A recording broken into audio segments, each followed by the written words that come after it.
আসসালামু আলাইকুম। আজকে তৈরি করব ব্লেন্ডার ছাড়া মাত্র 1 মিনিটে burger sauce.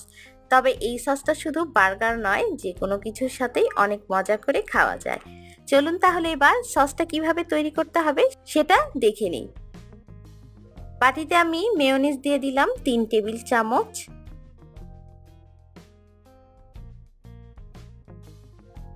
Tomato sauce 2 table চামচ।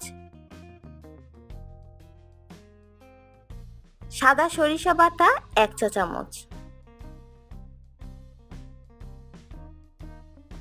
লাল মরিচের গুঁড়া 1/2 চা চামচ। কালো গোলমরিচের গুঁড়া 1/4 চা চামচ আর 1/4 চা চামচ রসুন বাটা, তবে এখানে আপনারা রসুনের যে গুঁড়া পাওয়া যায় সেটাও দিতে পারেন। লেবুর রস 1 টেবিল চামচ, 1 চিমটি লবণ, গুঁড়া দুধ 1 টেবিল চামচ, চিনি 1 টেবিল চামচ।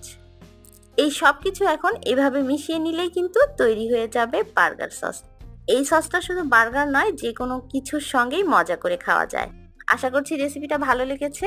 পরবর্তী রেসিপি দেখার আমন্ত্রণ জানিয়ে আজকের মতো বিদায় নিচ্ছি। সবাই ভালো থাকবেন, সুস্থ থাকবেন।